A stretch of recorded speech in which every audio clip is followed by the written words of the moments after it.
Hello, my name is J.R. DeShazo. It's my pleasure to address you all today as Dean of the LBJ School of Public Affairs. In the few months I've been here, I've had the privilege of experiencing how truly special this place is. Here, we offer a first-class education, a spirit of public service leadership, and a culture of discovery.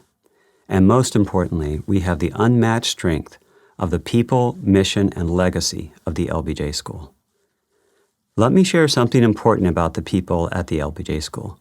They come here because they care about advancing the well-being of society. This year, the LBJ School was proud to welcome its largest, most diverse incoming class ever. This incoming class includes more than 250 new master's degree students and 9 PhD students. Students from historically underrepresented communities make up nearly half of the master's cohort, along with 21 international and 26 first-generation students. Imagine all the good they will do. But it's not enough that these students have come to the LBJ School. We have to make sure they thrive. As your new dean, I'm committed to creating a student experience full of opportunities to learn, opportunities to grow professionally, and contribute to policy development and reform. And our world-class faculty are critical partners in this. Yes, our faculty are world-changing researchers and internationally sought-after practitioners. Recent examples include Dr. Cynthia Osborne, who is translating the science of the developing child into the most effective policies and actions and public investments for states. Another example is Dr. Josh Busby, who is now serving as Senior Advisor for Climate at the U.S. Department of Defense. I'm delighted to welcome several new teachers to the LBJ School, including full and adjunct faculty across a variety of disciplines. And while we welcome new colleagues, it's bittersweet to also say goodbye to old. We'll soon be parting ways with the school's Chief Diversity Officer, Dr. Victoria DeFrancesco Soto, who has been named Dean of the Clinton School of Public Affairs in Little Rock, Arkansas.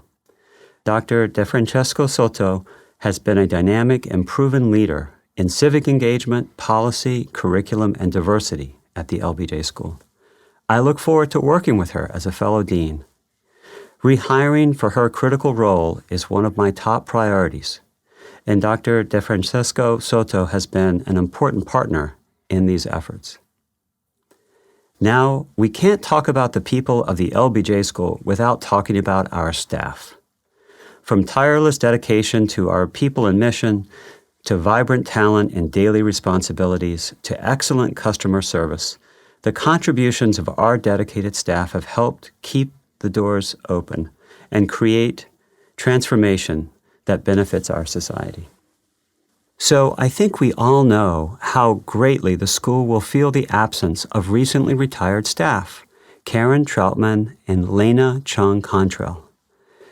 Karen, who led Information Technology Services, and Lena, who led Human Resources, have been with the LBJ School since the 1980s. Their combined impact is immeasurable, and their combined institutional knowledge is unparalleled.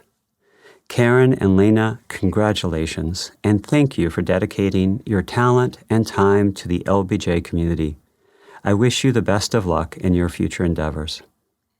In addition to our people, the LBJ School's unmistakable character is rooted in our mission to improve the quality of public service in the United States and abroad at all levels of governance and civic engagement.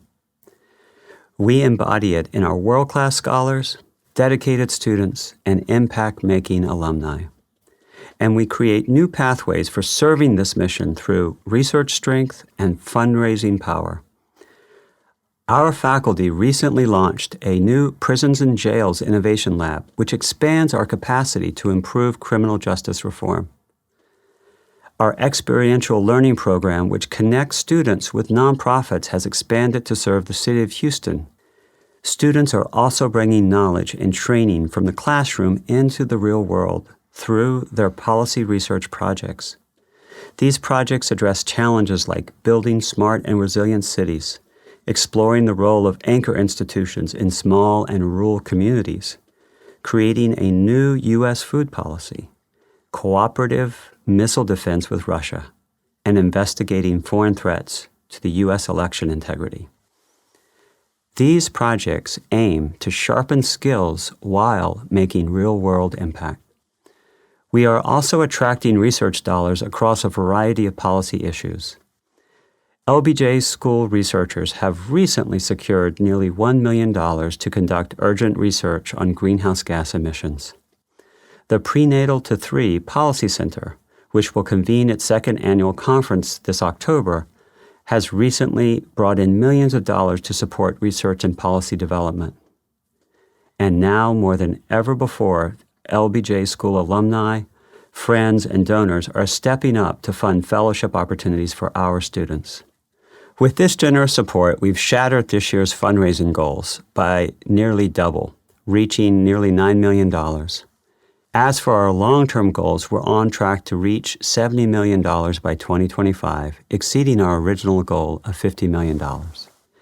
It's clear we've got one of the most generous and loyal alumni communities on campus, and that's impressive given the dedicated Longhorn community across the 40 acres. In this year's 40 for 40 campaign, we ranked third among all schools and colleges at UT, raising nearly $400,000. This generous support has resulted in many student enhancements, including the creation of a new fellowship through the LBJ Foundation.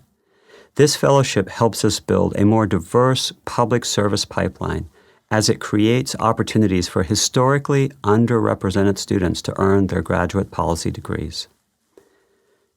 This truly special place is grounded by President Johnson's legacy, which demands a firm commitment to social justice, a restless urgency to get things done, and a responsibility to solve problems here and in the world. An example of this is the success of the LBJ Women's Campaign School. I'm proud to say another campaign school graduate, Tanisa Jeffers, has announced her candidacy for office, making her the 7th LBJ Women's Campaign School student or graduate to run for office. Perhaps our greatest legacy is our esteemed alumni, many of whom I've recently had the pleasure of meeting for the first time. 2 weeks ago, it was my great pleasure to recognize their accomplishments at our annual Alumni Awards. The school's highest alumni honor, the Distinguished Public Service Award, went to Shamina Singh, who is the founder and president of the Center for Inclusive Growth, the philanthropic hub of MasterCard. Our Rising Leader Award went to Errol Yabuki, who is the director of the Project on Fragility and Mobility at the Center for Strategic and International Studies. In closing, I want to make a special nod to Dr. David Springer, who served as interim dean through the spring and summer of 2021. Thank you, David, for your leadership, and I personally thank you for the wisdom you've shared with me as I step into this role. To members of the LBJ school community, I know the last couple of years have been challenging, and I commend you all for the way that you have approached changing circumstances with courage. As we begin exiting our homes and re-entering the world around us, know that when you enter the LBJ school, you are entering a place where you belong, where we expect you to lead, and where we strive for excellence. It's our legacy and our blueprint. Thank you, and hook 'em.